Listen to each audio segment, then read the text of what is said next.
प्रियंका आज काफी थकी हुई थी। एक तो पूरे दिन शिफ्टिंग का काम, ऊपर से किराए को लेकर नए मकान मालिक से बहस। भला अंतिम समय में कोई मकान मालिक किराया बढ़ाने की बात करता है क्या? चलो फिर भी इतना ढूंढने के बाद शहर में एक अच्छा और किफ़ायती मकान तो मिला। यही सोचते हुए प्रियंका बाथरूम में नहाने चली जाती है। शावर चालू कर ठंडे पानी में पूरे दिन की थकान उतारती प्रियंका ना जाने क्यों धीरे धीरे 80 के दशक के गानों को धीरे धीरे गुनगुनाने लगती है। वैसे तो प्रियंका काफ़ी मॉडर्न, एडवांस और एनर्जेटिक लड़की है, लेकिन आज उसका मन एकदम शांत और थोड़ा उदासी भरा था। शायद घर से अभी अभी लौटने का गम उसके दिल के किसी छोर में दबा बैठा था। खैर, इसी बीच प्रियंका के घर के दरवाजे की घंटी बजती है। अचानक घंटी की आवाज़ सुन चौंकी प्रियंका फौरन कपड़े बदल दरवाजे की ओर भागती है। दरवाजे पर दूध वाला प्रियंका की राह देख रहा था। जैसे ही प्रियंका दरवाज़ा खोलती है, दूध वाला तपाक से बोलता है, नमस्ते मेम साहब, मैं किशन दूध वाला इलाके में दूध सप्लाई करता हूँ। कल से आपके यहाँ भी शुरू कर दूँ। दूध वाला भले ही प्रियंका को ना पहचान रहा हो, लेकिन प्रियंका उसकी रग रग से वाकिफ थी। किशन दूध वाला एक नंबर का मौका परस्त इंसान था। जहां शहर में नए लोगों को देखता तुरंत उन्हें मोल भाव कर लूटना शुरू कर देता। कभी मजाक में भी कोई उधार या प्लास्टिक की पन्नी मुफ्त मांग ले तो मुंह फुलाकर 9-2-11 हो जाता था। खैर, प्रियंका के घर के दरवाजे पर खड़ा किशन प्रियंका के जवाब का इंतजार कर रहा था। प्रियंका कुछ बोलती इससे पहले ही उसे याद आया कि बाथरूम का नल चालू है, गीजर भी ऑन है।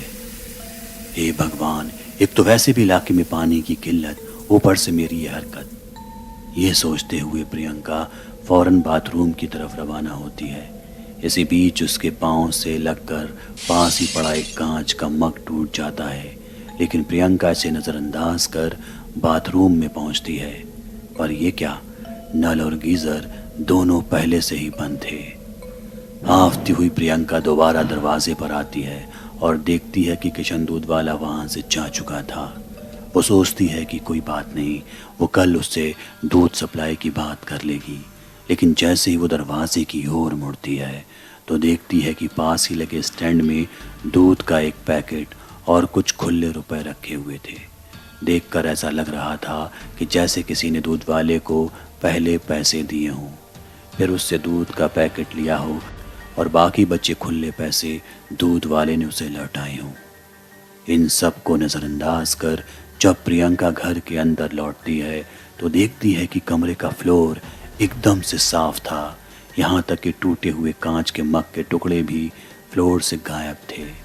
प्रियंका के दिमाग में कई सवाल थे, लेकिन जवाब एक भी नहीं। खैर, अब रात हो चली थी।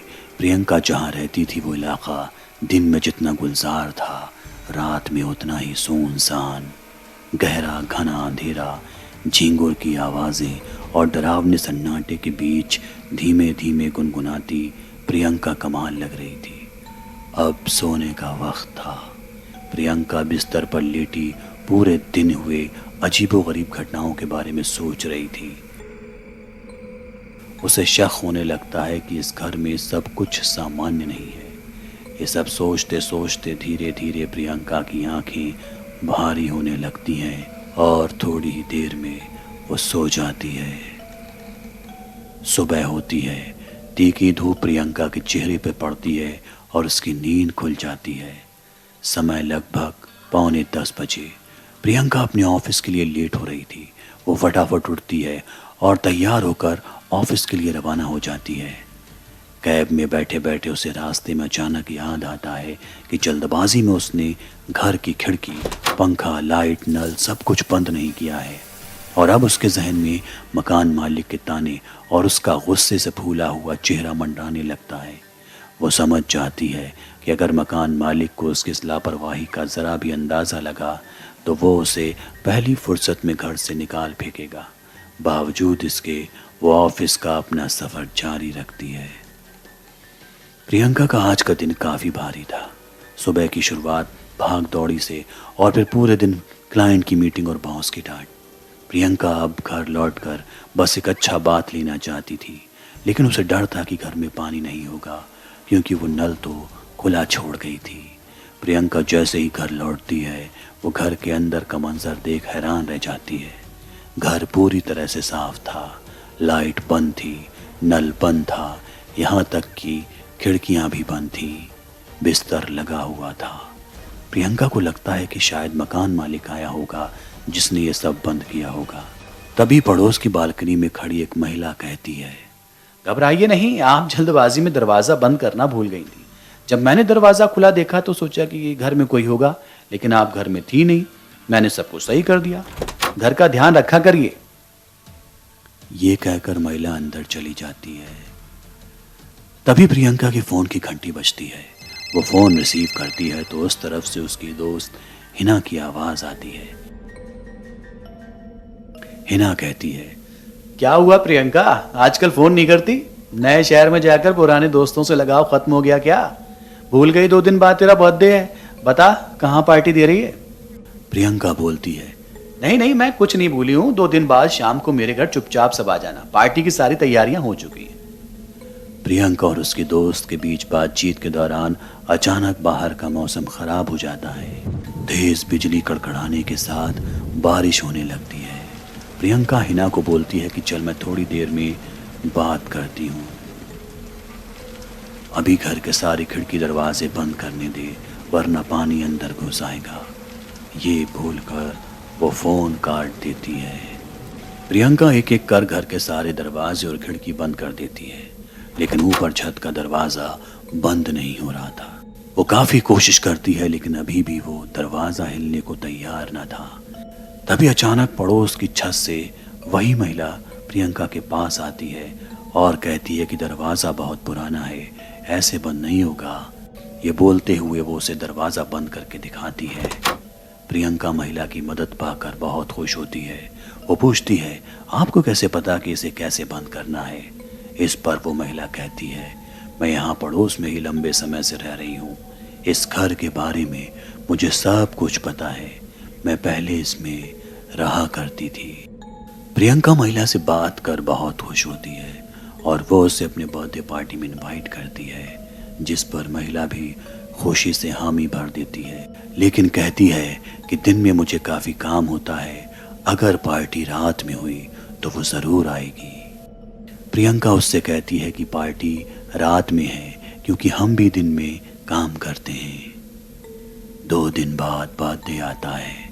प्रियंका के सारे दोस्त यार घर पर इकट्ठा होते हैं, लेकिन प्रियंका की नज़रें अभी भी किसी और की राह तक रही होती हैं। दोस्त उससे पूछते हैं कि क्या हुआ, प्रियंका किसी खास के इंतज़ार में हो? तो वो बताती है कि मैंने हाल ही में एक नई दोस्त बनाई है। मैं तुम सभी को उससे मिलाने के लिए बेताब हूँ। बस प्रियंका का इतना बोलना ही होता है कि महिला घर में दाखिल होती है। पार्टी के लिए पहले इतना लेट हो गया था कि प्रियंका बिना वक्त गवाए पार्टी शुरू करती है। लाउड म्यूज़िक, डांस, खाना पीना, ढेरों सेल्फी, सब खूब एंजॉय करते हैं। अब धीरे धीरे सारे यार दोस्त घर लौट रहे होते हैं। अब बस हिना और उसकी बहन ही प्रियंका के घर में होती है, लेकिन प्रियंका देखती है कि वो महिला बिना कुछ बताए वहां से चली गई।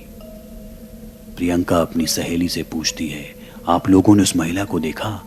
हिना और उसकी बहन उल्टा सवाल करती हैं कि किस महिला को? प्रियंका उनसे मजाक न कर सही सही जवाब देने को कहती है। तब हिना और उसकी बहन उसे समझाती हैं कि पार्टी में कोई महिला नहीं थी, सिर्फ हम सारे ऑफिस के ही दोस्त थे। प्रियंका इस बात को मानने से सरासर इनकार कर देती है और सबूत के लिए पार्टी के दौरान मोबाइल से खींची सेल्फी दिखाती है, लेकिन उन सेल्फियों में देख प्रियंका खुद चौंक जाती है, क्योंकि किसी भी फोटो में वो महिला नहीं दिख रही थी, जबकि सारे दोस्त यार फोटो में मौजूद थे। इस घटना से परेशान होकर अगले दिन प्रियंका मकान मालिक के पास पहुंचती है और उसे सारी बात बताती है, लेकिन इसके जवाब में मकान मालिक जिस कहानी का खुलासा करता है